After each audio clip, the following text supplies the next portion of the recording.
I'm Alex Radical from Board Game Co., and these are my top 10 board game expansions. Well, technically 11, and technically some are categories, not really exact expansions. This will all make sense as we get into it, but these are my top 10 board game expansions.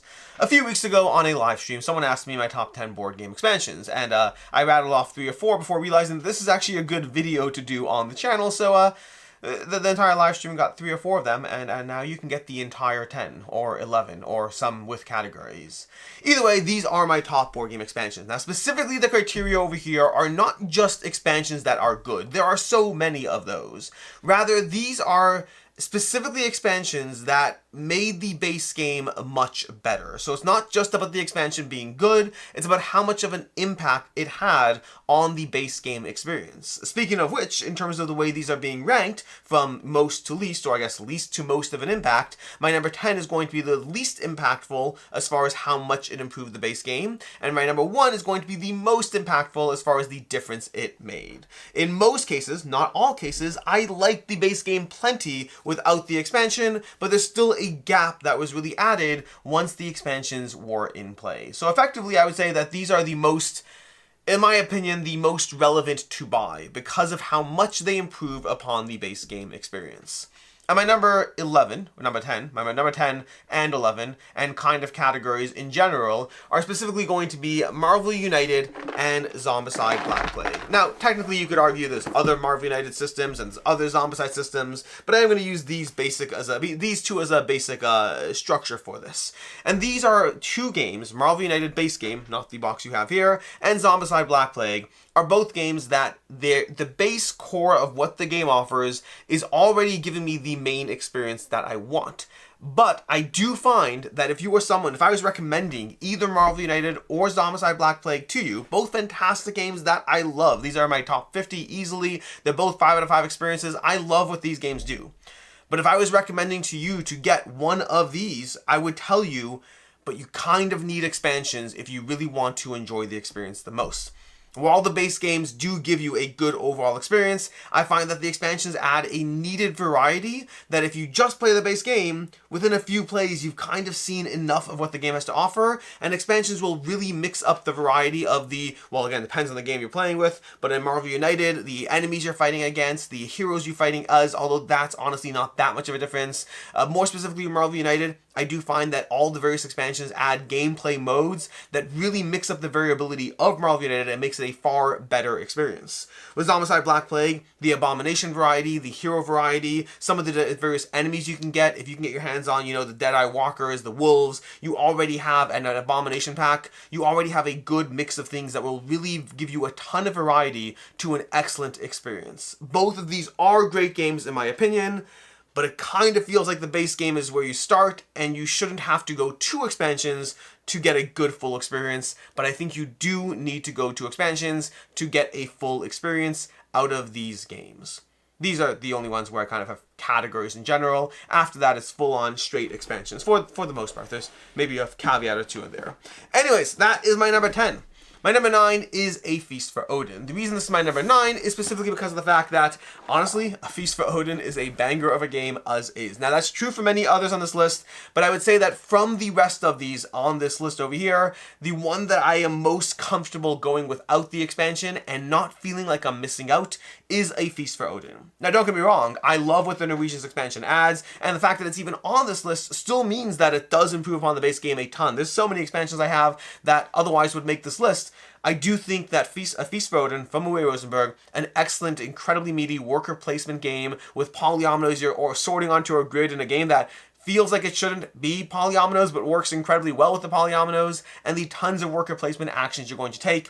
The Norwegian's expansion mixes up the various types of tiles you're going to get in the game, gives you some more islands, gives you some more tile types, changes up the main action board, but all around, it just makes the overall base game significantly better, taking an excellent experience, an already excellent experience, and adding tile variety, and as well as action variety that mixes up the base game significantly for the better. Again, it's my number 9 over here, because of the fact that A Feast for Odin, as is incredible, and I don't mind playing it the base game without feeling like I'm missing out. Many others on this list, if I don't play with the listed expansion, I feel like I am missing out on the base game. A Feast for Odin, not as much, but but it still very much improves upon the base game experience.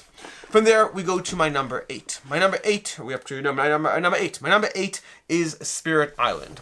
Now this I'm specifically referring to the Branch and Claw expansion, but honestly I think any expansion will add to the experience. And again, because it's higher on this list, it means that the base game has already given me plenty of an experience. But Branch and Claw really mixes up the gameplay of Spirit Island. And Spirit Island I think is one of those games you could play it dozens and dozens of times and get a full experience out of what Spirit Island is doing. In this cooperative game of basically trying to fight off the various invaders while you play as the spirits, the base game gives you a ton of gameplay, a ton of variety, a ton of being able to modulate the experience, give you different scenarios, play as different spirits, play it solo or cooperatively, play a two-handed solo, play a pure solo, true solo. There's so much you can do in Spirit Island that you don't really feel you need the expansions. At least I didn't until I started playing with them. The expansions really open up the game space in a way that I don't think is needed because of how much variety there already is to the experience, but nonetheless really opens up the amount of things going on in the game and the different types of actions you're taking. It's one of those games where I didn't feel I needed the expansions until I played with them,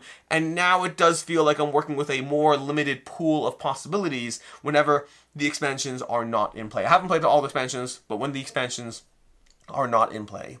That was my number 10, 9, 8. My number 7. My number 7 is Bruges. Bruges is one of those games, and to be fair, the new version of Bruges does have the expansion baked in for a reason. The new version being Hamburg, a re-implementation from the Queen Game City collection. But Bruges by Stefan Feld is one of my favorite Euro games in my collection. My second favorite Stefan Feld game after the Castle of Burgundy. And the dice selection in this game, the dice you're going to be rolling, the multi-use cards you're going to be cashing in for any number of different iterations of what's going on with the dice, as well as your own board. There's so much variability to the experience because every card is its own little thing as far as the abilities it provides, and that gives you a fun challenge to pursue in this game. It is incredibly well done. I'm a huge fan of Bruges and think it's fantastic. I also think that the City on this Wind gives you expansion modules, and specifically the ships more than the others. I don't think all modules are essential, but to me, I feel the ships from the City of this Wind expansion, that module, feels so intrinsically core to the experience that Bruges gives that I never want to play without that module. The other modules is like give or take, you know, you can throw in some pets, you could not, things like that, like that's up to you. But the ships, playing Bruges without the ships feels like I'm missing something. It's one of those games that I will teach it to new players exclusively. Like Spirit Island, I'll teach you the base game before I add more things in. Feast for Odin, same kind of situation. You could go straight to the expansion because, if honestly, the rules-wise, if you skip things, whatever. But Bruges is one of those games I will never play it without the City on this Wind expansion because there's no reason to. It feels like an incomplete game without that. I don't know the actual story behind was it originally part of the game and taken out. I don't know that. But it would make sense if it was because it feels intrinsic to the experience. That's going to be Bruges and the City on this Wind expansion. Coming in, 10, 9, 8, 7. Coming in at number 6. 10, I always do this, 10, 9, 8, 7. Coming in at number 6, we have Istanbul.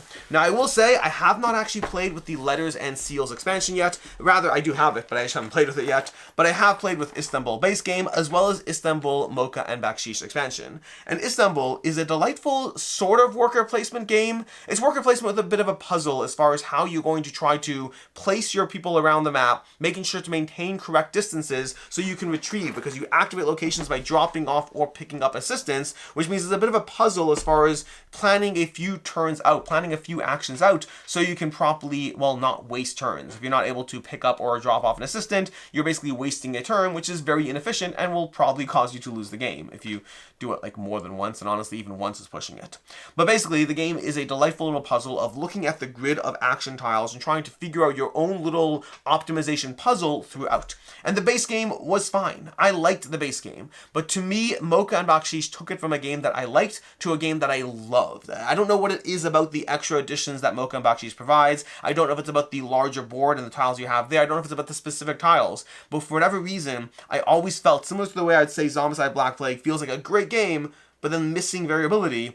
To me, Istanbul felt like it was good for a few plays with the base game. It felt very static as far as the general idea of what's going on. And to me, Mocha and Bakshish really opened it up and took it from a game I liked but was ready to move on from to a game that I haven't even felt the need to try Letters and Seals, despite having played Mocha and Bakshish a ton, because I don't know what it is. I don't know why those small extra additions make the game so much better for me, but they do make the game so much better for me. I probably should play Letters and Seals. I mean, if Mocha and Bakshish did that, who knows what Letters and Seals will do, but that's neither here nor there. The point is that Mocha and Bakshish took Istanbul from a game that I liked but was ready to move on from, to a game that I haven't blinked or thought twice about whether it will leave, because it's not going anywhere.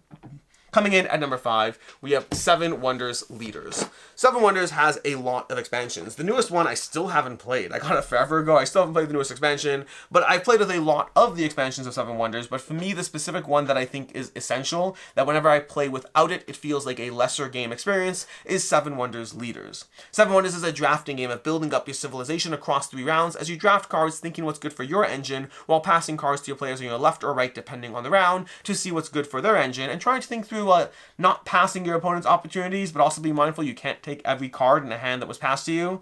And so you're trying to juggle all of that amongst the 7 types of cards, at least in the base game, until you open up with more stuff. But overall, Seven Wonders is just a good empire building game.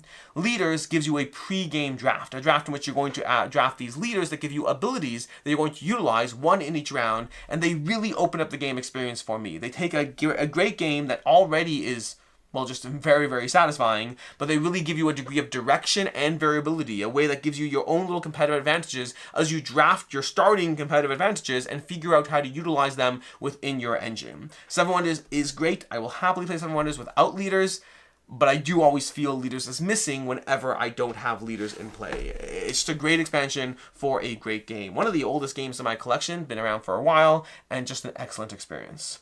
Coming in at number 4, we have a big box but a small expansion. That is going to be Terraforming Mars Prelude. Now this one, I debated whether this should be this low on this list, because honestly, I love Terraforming Mars as is. Prelude is one of those things that's similar to Norwegians. It makes the game better, but how essential is it? But I think it is that kind of essential. To me, while Terraforming Mars base is still great, is still delightful, and I will happily play it and not significantly feel the lack of Prelude, all those caveats and the significantly part while I hedge and hem and haw, Prelude just makes the game better.